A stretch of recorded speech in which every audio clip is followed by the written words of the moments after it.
우리가 제사를 드리는데, 오늘 우리 예배 드리는데 온전한 예배를 드릴 수 있도록 우리에게 하나님께서 온전한 예배의 예표이신 예수 그리스도, 그가 제물이 되셔서 예배가 되게 하셨던 예표를 우리에게 보여주고 계십니다.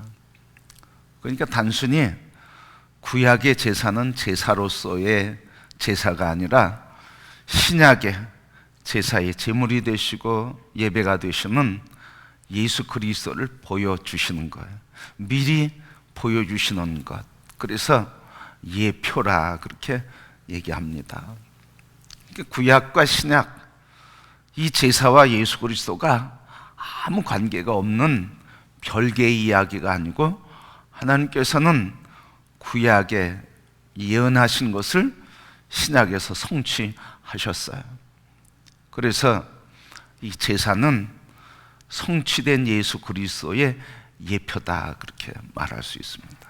그러니까 구약의 제사의 의미를 잘 또 깊게 알수록 예수 그리스도 안에서 예배하는 우리의 예배의 풍성함이 얼마나 크고 그 은혜가 얼마나 놀라운지 풍성하게 누리게 되는 것입니다.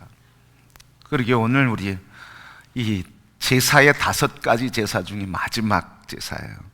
첫 번째 제사가 우리 뭐였습니까? 번제였어요.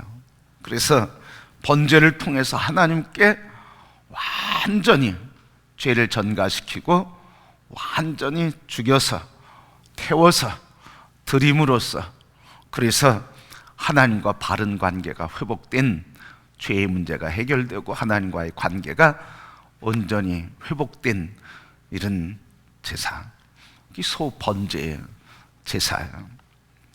소제, 갈아서 드리죠.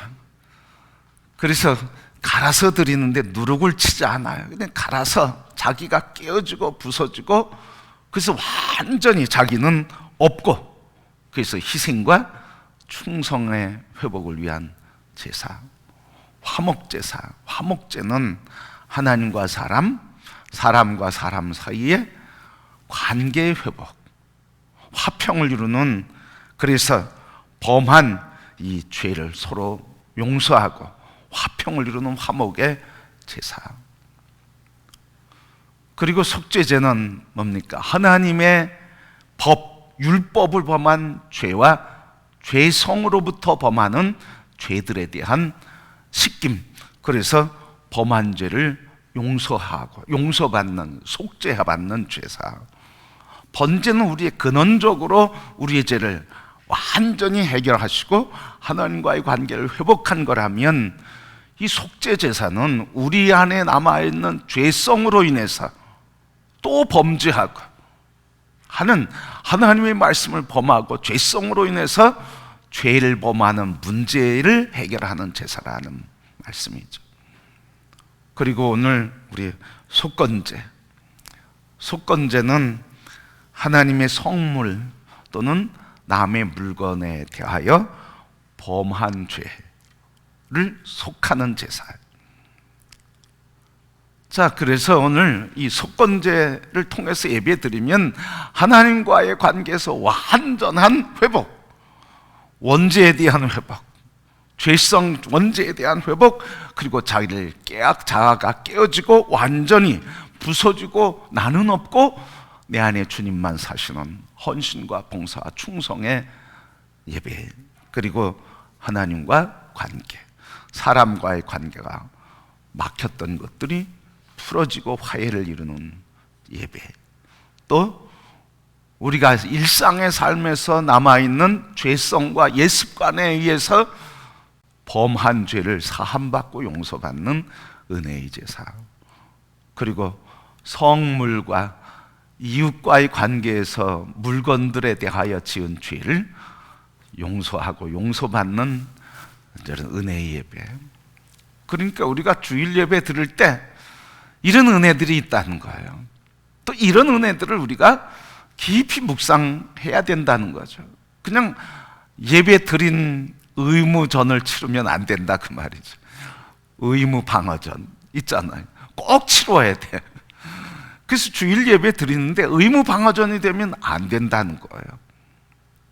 그래서 이 예배가 꼭 회복되는, 예수 그리스도 안에서 회복되는 은혜. 여러분, 이제는 예배가 더 감격스럽고 예배가 더 은혜로운, 예수 그리스도 안에 성취된 이 예배에 큰 감동과 은혜가 있어서 예배 드리고 나면 얼굴에 꽃이 피고 마음엔 평강이 있고 관계에는 풀어지는 역사가 있고, 그리고 우리의 삶에 인도하시는 하나님의 그 인도하심에 따라서 아주 복된 인생, 은혜의 삶이 여러분들에게 늘 이루어지게 되기를 주의 이름으로 축복합니다. 자, 속건제에 대한 말씀이에요. 이 속건제는 하나님의 성물이나 남의 물건에 대한 죄를 범했을 때 그것을 회개하고 속하는 제사, 속건제라는 말씀이죠. 오늘 15절 말씀 보면 이 속건제는 두 가지, 하나님에 대하여 또 사람에 대하여 죄를 범한 것, 그리고 용서의 관계, 용서의 예배, 속죄의 예배를 드리게 되어 있어요. 먼저 15절 말씀 보면 하나님의 성물에 관한 죄를 범했을 때 어떻게 되느냐. 15절 다시 한번 볼까요? 누구든지 여호와의 성물에 대하여 부지 중에 범죄하였으면 여호와께서 속건제를 드리되 내가 지정한 가치를 따라 송소의 세겔로 몇 세겔 은에 상당한 흠없는 순양을 양떼 중에서 끌어다가 속건제로 드리라 그랬어요. 자, 앞에 뭐라고 그랬어요? 여호와의 성물에 대하여 부지 중 범죄하였으면 속건제를 드려라. 성물에 대한 죄를 범했다 하는 말씀이죠.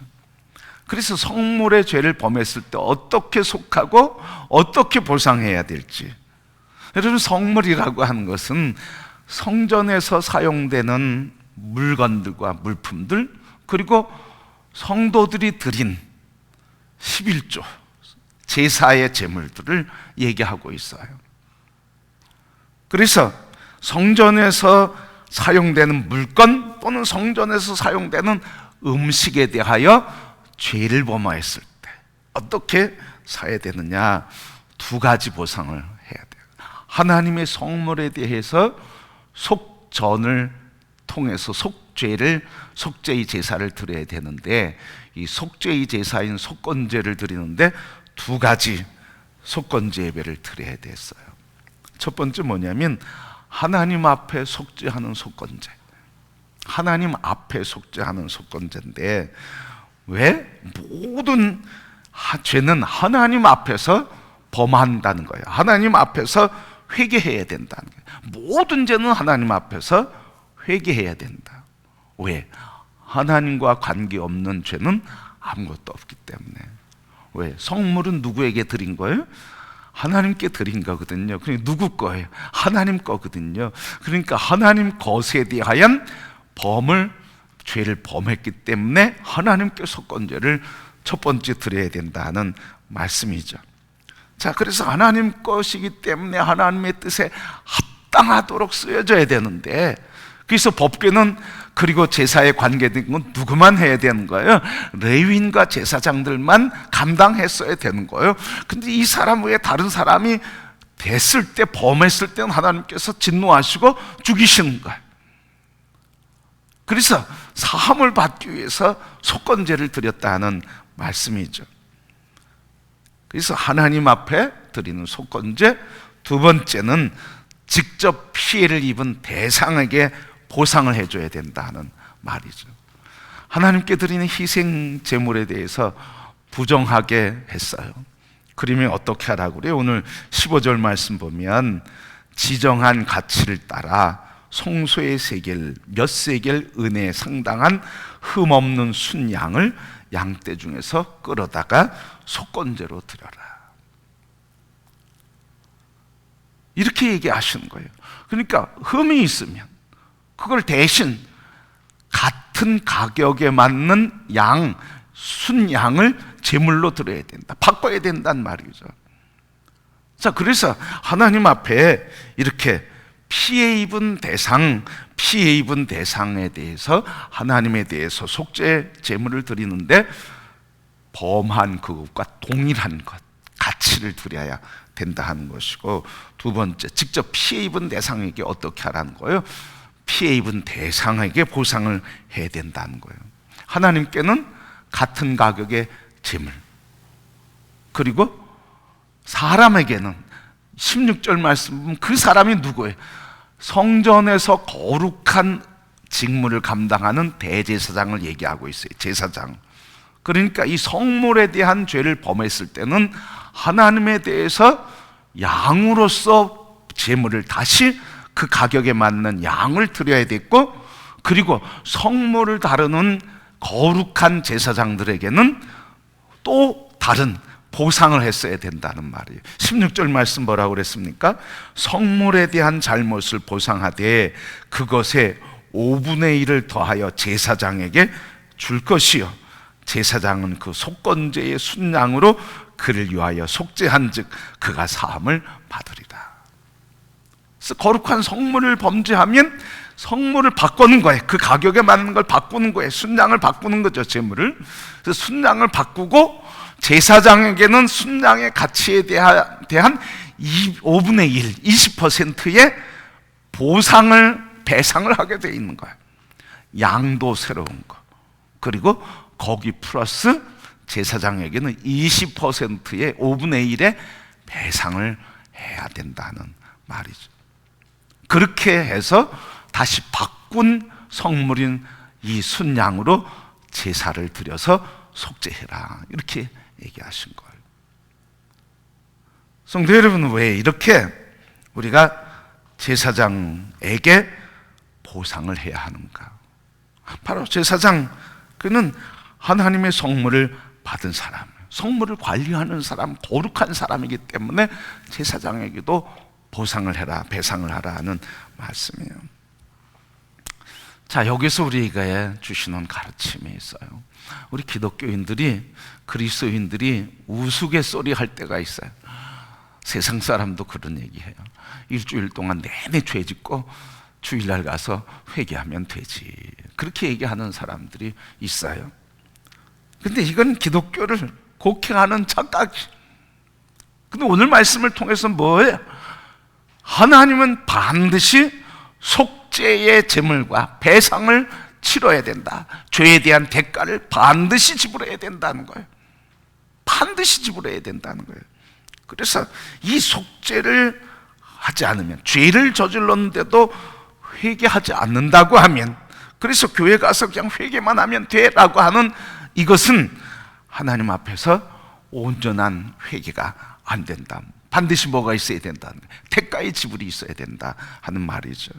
그래서 성경은 분명히 손해를 끼쳤으면 그것을 갚아라, 하나님께 손해를 끼쳤으면 하나님께 갚고, 그리고 사람에게 손해를 끼쳤으면 사람에게 배상하라, 그렇게 말씀하고 있어요. 그래서 하나님께 드려야 될 것도 드려야 되고, 그리고 사람에게 드려야 할, 배상할 것도 20%를 드려야 된다는 말이죠. 우리가 이 말씀을 보면서 뭐가 생각납니까? 하나님 앞에 회개하고, 그리고 그 회개하고 죄 용서함을 받은 그 용서함의 감사와 감격으로 어떻게 우리의 관계에서도 용서와 그리고 사랑의 대가를 지불해야 된다는 말씀이에요. 우리는 너무 하나님과 관계에서 용서받았다고, 그래서 회개했다고 하는 이 마음 때문에 사람과의 관계는 그냥 무시할 때가 너무 많아요. 좀 오래전 영화이지만 밀양이라는 영화의 줄거리를 다 기억하지 못해도 그 장면을 잊어버릴 수가 없어요. 전도인이 여주인공으로 나오는데 자기 아이가 유괴돼서 살해됐어요. 그리고 살해범이 감옥에 가게 됐습니다. 형기를 마치고 출소했는데 이 유괴범이었던 출소한 이 사람이 자기가 유기한 아이, 살해한 그 아이의 어머니 전도연을 찾아갑니다. 찾아가서 얘기해요. 뭐라고 얘기하냐면, 내가 감옥에서 당신의 아이를 죽인 살인죄에 대해서 회개하고 예수 그리스도께서 그 죄를 용서해 주셨습니다. 난 용서받았습니다. 이 얘기를 하는 거예요. 그러니까 이 주인공 전도연이 거기서 뒤집어지는 거예요. 자기는 아이를 잃은 아픔과 슬픔과 눈물로 세월을 지내고 있는데, 이 사람은 하나님이 용서해 주셨다고 나한테 와서 하나님께 용서받았다고 기쁘다고 감사하다고 그렇게 얘기하는 거예요. 여기서 뭘 얘기하는 겁니까? 우리 그리스도인들과 세상에서 우리 그리스도인들이 회개에 대한 정확한 의미를 모르고 잘못된 회개를 함으로써 잘못된 회개와 용서받은 삶에 대한 이 고백을 바르게 하지 못하면서 도리어 용서받았다는, 회개하고 용서받았다는 것 때문에 다른 사람에게 더 깊은 아픔과 상처를 주고 있다는 것을 얘기하고 있어요. 그 장면을 잊어버릴 수가 없어요. 그래서 반드시 뭐 해야 된다는 거예요. 하나님께서 용서해 주시고 용서받았다고 하면 우리는 관계 속에서 속죄 제의 제사가 회복되어야 된다는 거예요. 이게 회복되지 않으면 관계 회복, 화평을 이룰 수가 없어요. 그리고 하나님께서 우리에게 그 값을 지불하지 않으면 하나님께서 용서하지 않으신다 하시는 말씀을 우리가 꼭 기억해야 돼. 하나님과의 관계에서 나는 용서받았다, 그러면 관계에서도 풀어야 되는, 이게 진정한 회개, 하늘에서 이루어진 것처럼 땅에서 이루어지게 해 주옵소서. 그래서 땅에서 이루어지지 않으면 진정한 회개가 아니죠. 진정한 회복이 아니죠.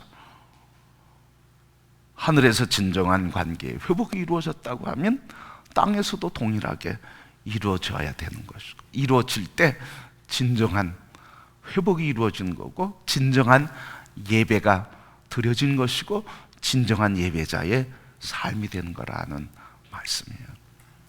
그래서 우리 하나님 앞에 살아가는 우리 거룩한 백성들이잖아.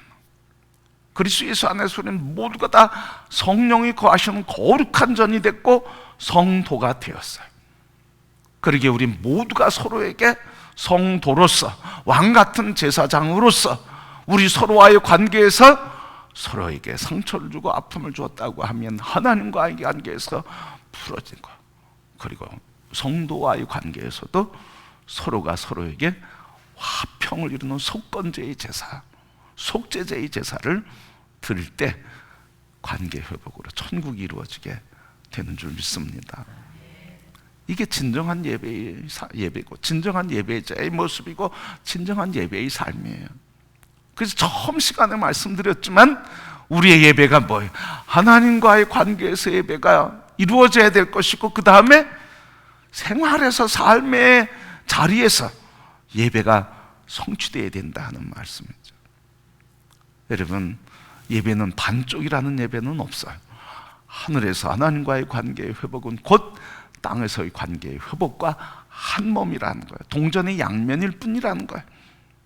그러기에 여러분, 우리가 이 속건제를 통해서 하나님의 성물에 대한 것, 또 성물을 맡은 거룩한 제사장에 대한 배상을 하면서 우리 성도들이 그리스도 예수 안에서 제사장, 성도들, 그리스도 안에서 거룩한 사람들, 구별된 사람들이니 우리 예배가 어디서 드려져야 되겠습니까? 세상 밖에서 드려지는 게 절대로 아니에요. 세상 사람과의 관계에서가 아니라 여기에서, 교회 안에서 성도와의 관계 안에서, 거기서 예배가 온전히 회복될 때 삶의 현장에서도 회복된 은혜가 흘러 세상을 향해 빛된 삶과 소금의 삶을 살게 되는 줄 믿습니다.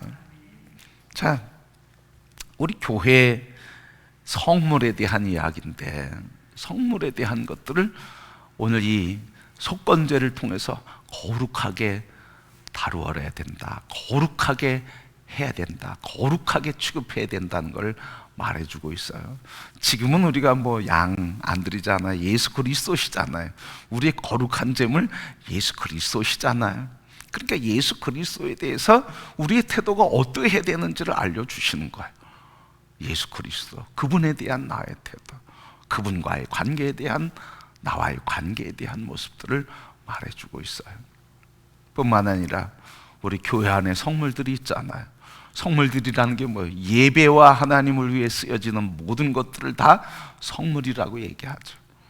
여러분들이 앉아있는 예배 강대 의자나 강대상이나 또 드리는 헌금이나 11조나 예물이나 또 우리 모든 일들이 다 하나님의 거룩한 성물이라 그렇게 얘기하죠. 우리 영상 장비, 뭐 음향 장비, 악기 다 성물이라고 그렇게 얘기를 해요. 드려진 재정, 거룩한 성물이죠, 여러분. 우리 특별히 재정을 사용하는 일에 있어서도 거룩하게 써야 돼요. 하나님 뜻에 합당하게 쓰여져야 돼요. 제가 고등학생 때 고등부 학생회장을 할 때였어요. 저는 평생 그 말씀을 잃어버릴 수가 없습니다. 우리 교장 선생님 송석환 선생님이 우리 초등학교 때 선생님이기도 하셨어요. 이 송석환 선생님, 교장 선생님이 저에게 회장이니까 이제 행사하려면 행사 계획과 그리고 거기에 따른 필요한 예산 청구서와 그리고 청구서를 청구 계획, 청구 내용들을 이제 예산 청구 내용들을 쭉 써서 뭐 필요한 것들 얼마 뭐에 얼마 해서 청구하잖아. 고등학교 때 그렇게 청구를 했어요. 그렇게 청구를 하는데 그때 제 생각엔 조금 더 많이 필요한 게 있을 테니 좀 더 하자 이렇게 해서 청구를 했어요. 그랬더니 우리 교장 선생님 송석환 선생님이 교장 선생님이 이렇게 보시더니 저한테 한 말씀 하셨어요. 뭐라고 하셨냐면, 광수야, 이 헌금은 교인들이 피땀을 흘리면서 벌고 그래서 하나님께 감사하며 드린 눈물의 제물이다. 그러니 쓸 때도 그것을 알고 그렇게 귀중하게 써야 된다. 고등학교 2학년 때 저에게 그걸 가르쳐 주셨어요. 그때부터 제 마음에는 그래, 헌금은 하나님 앞에 드린 성도들의 피와 땀과 눈물의 감사의 희생의 헌금이다. 그러니 쓸 때도 그렇게 귀중하게 써야 된다. 함부로 쓰면 안 된다. 그때 우리 송석환 선생님 지금도 생전에 계시는데 우리 장로님이 되셔서 한 교회에서 또 같이 평생 그렇게 사시다가 지금도 그 교회 본교회를 섬기고 계셔요. 하나님 앞에 드려진 예물을 하나님의 교회에서 쓰이는 모든 것들은 다 소중히 여길 줄 알아야 돼요. 전에 목회하는 교회에서 처음 갔더니 주방에서 난리가 나더라고. 식사만 끝나면. 왜 난리가 나요, 여러분? 그냥 서로 싸가려고 그냥 바켓스 갖고 와서 그릇 갖고 와서 싸가. 그래서 제가 그걸 보면서 마음이 좀 많이 아팠어요. 왜? 하나님 앞에 드려진 것을 우리 함께 서로 나눠 먹는 거라면 하나님이 기뻐하시는데 기뻐하시는 방법으로 사용돼야 되잖아. 그렇게 필요한 대로, 자기 필요한 대로 막 가져가지 말고 차라리 선교회나 주방팀들이 그걸 꼭 필요한 우리 교우들, 돌보지 않으면 안 될 연약한 분들이 누군가 그분들을 위해서 체계적으로 사랑으로 섬기고 도우면 되잖아. 근데 그게 아니라 내가 갖고 가려고 하니까 내가 좀 덜 갖고 가면 섭섭해. 누구 많이 갖고 가면 괜히 미워져. 그러니까 은혜롭게 예배드리고 맛있게 식사하고 돌아갈 때 시험 들어서 돌아가고 어떤 사람 많이 갖고 왔다고 좋아서 돌아가고 이래. 하나님의 교회에서 사용되는 모든 것들이 하나님 뜻에 맞게, 뜻이 뭘? 사랑으로 섬기는 일이잖아. 거기에 맞게 쓰여져야죠. 내가 누구에게 그냥 내가 내 것을 챙기려고 하면 안 된단 말이죠. 가난해지는 비결이에요. 지혜로운 방법은 뭐예요? 체계적으로 도와야 될 분이 누군지, 꼭 필요한 거 이렇게 그분들을 위해서 따로 미리 털어놓고 그분들을 위해 섬기고 그리고 그분들을 돕는 것, 이게 더 아름답고 기뻐하시고 교회도 평안한 거죠. 성도 여러분, 우리 하나님 앞에 드려진 거룩한 성물에 대한 것들에 대한 우리의 존경과 경외심을 가지고 사랑을 나타내고 하나님이 기뻐하시는 본래의 목적에 아름답게 쓰일 수 있기를 우리 서로가 같이 기도하면서 그런 사용을 하는 거룩한 성도와 교회를 이루어가는 우리 모두가 함께 되기를 소원하고 축복합니다. 자, 그래서 하나님과의 관계에서 성물에 대해서 죄를 범했을 때 하나님에 대한 제물을 다시 드릴 것이고 그 값에 따른 다시 드릴 것이고 성물을 관리하는 제사장에게는 5분의 1을 배상을 할 것이고 그로서 속건제를 드려야 할 것이고, 두 번째는 이웃에 관한 죄를 범했을 때, 오늘 특별히 6장 말씀에 보면 이웃에 관한 죄를 범했을 때, 그래서 2절 말씀, 누구든지 여호와께 신실하지 못하여 범죄하되 곧 이웃이 맡긴 물건이나 전당물을 속이거나 도둑질하거나 착취하고도 사실을 부인하거나 남의 잃은 물건을 줍고도 사실을 부인하여 거짓 맹세하는 등 사람이 모든 일 중에 하나라도 행하여 범죄하면 이는 죄를 범하였고 죄가 있는 자니 그 훔친 것이나 착취한 것이나 맡은 것이나 이런 물건을 주운 것이나 그걸 돌려주라 이 말이에요. 어떻게 해서? 돌려주되 어떻게? 20% 더해서 돌려주라. 5분의 1을 더해서 돌려주라. 그렇게 말하고 있어요. 자, 여러분, 오늘 이 2절부터 4절 말씀 보면 크게 두 가지 죄를 얘기하고 있어요. 이웃에게 맡긴 물건, 그래서 경제적인 손실을 가져오는 거예요. 그리고 경제적인 이웃에게 경제적인 손실을 가져오게 함으로써 자신이 범죄한 것을 거짓말하는 죄.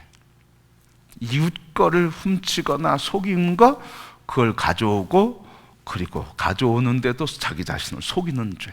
이웃에 대해서도 죄고 자기 자신에 대해서도 죄가 된다.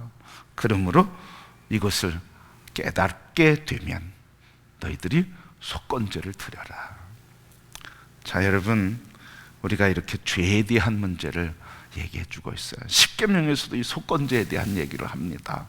이웃에 대한 죄, 8계명, 9계명 도적질한 것, 9계명 이웃에 대해 거짓 증거한 것, 바로 오늘 속건제, 이웃에 대한 죄를 말하고 있어요. 그래서 우리 이웃들에게 우리 죄를 범하지 않고 이웃과의 관계, 하나님과의 관계에서 우리를 거룩하게 한 것처럼 이웃과의 관계에서도 죄를 범했을 때 속죄함으로 거룩한 관계를 이루라.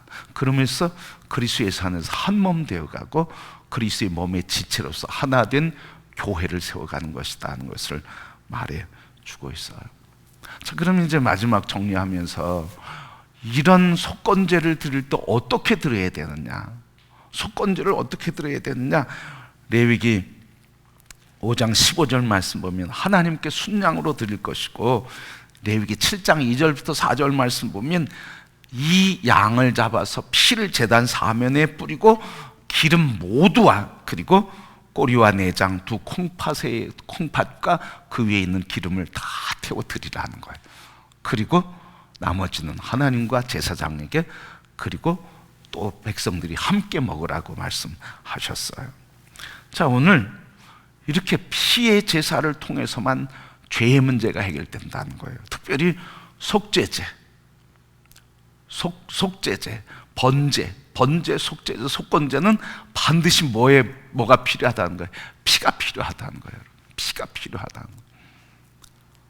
그래서 우리가 피의 제사를 드리는데, 그러면 이 피의 제사를 드리는 양을 드림으로써 피의 제사를 드리는 것과 예수 그리스도와는 무슨 관계가 있냐는 거죠. 오늘 이 구약의 제사 예표, 예수 그리스도의 예표가 구약의 제사라고 얘기했는데, 그러면 구약의 제사인 속건제와 그리스도와 무슨 관계가 있냐는 거죠. 간단히 말씀드리면 예수 그리스도께서 속죄를 위한 피 흘림이라는 것을 미리 예표로 보여주셨다는 거예요. 히브리서 9장 14절 말씀, 하물며 영원하신 성령으로 말미암아 흠없는 자기를 하나님께 드린 그리스도의 피가 어찌 너희 양심을 죽은 행실에서 깨끗하게 하고 살아계신 하나님을 섬기게 하지 못하겠느냐. 순양, 어린 순양의 피가 예수 그리스도의 피다, 이렇게 말씀하시는 거예요. 그래서 그리스도 어린 양의 피는 예수 그리스도의 보혈의 예표다. 그가 바로 속건제 제물이 되셨다.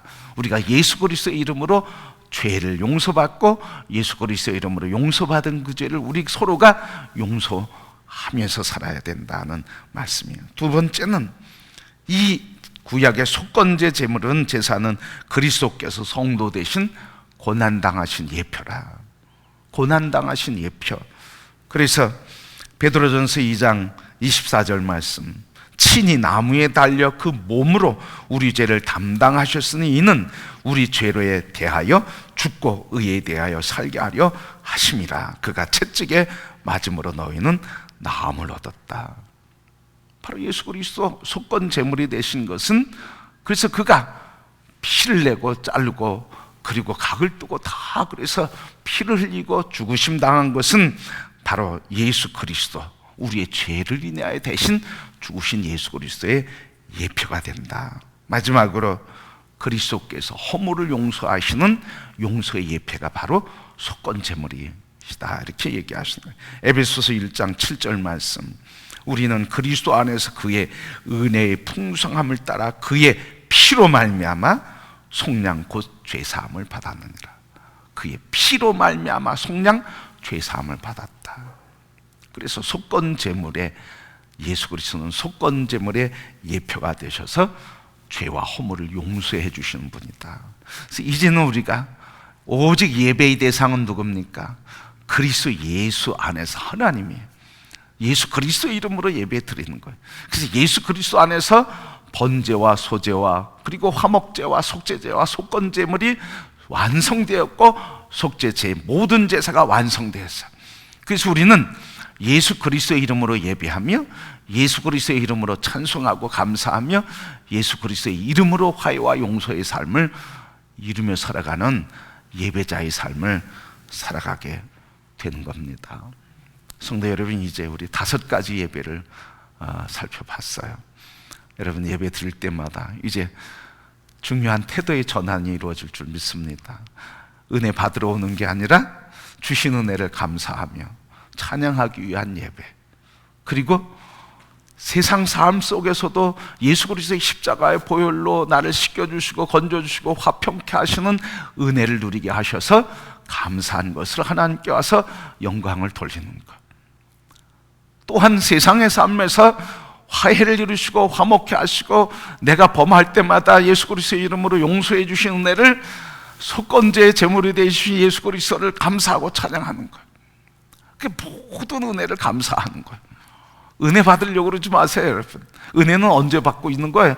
일주일 동안 6일 동안 다 은혜 받고 있는 거잖아요. 은혜 주신 하나님께 감사하면 그 감사에 하나님은 창조의 능력을 더하셔서 우리에게 감사의 마음과 기쁨과 감격, 회복된 하늘의 기쁨을 누리게 하셔서 기쁨과 감격 속에 살아가게 하시는 줄 믿습니다. 이제 성도 여러분, 예배 드릴 때 의무전이 아니에요.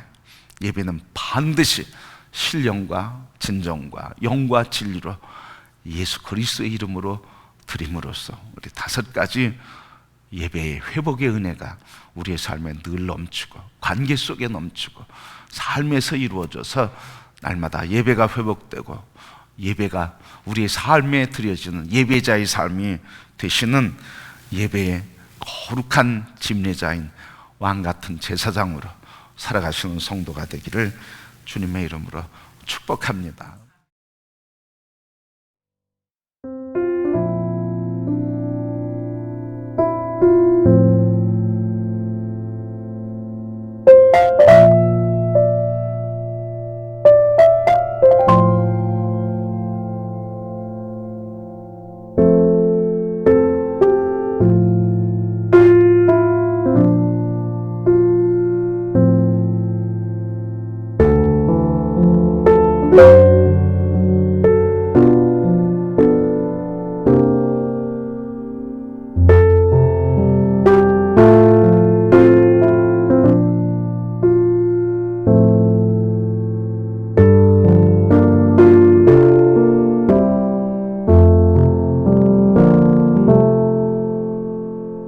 you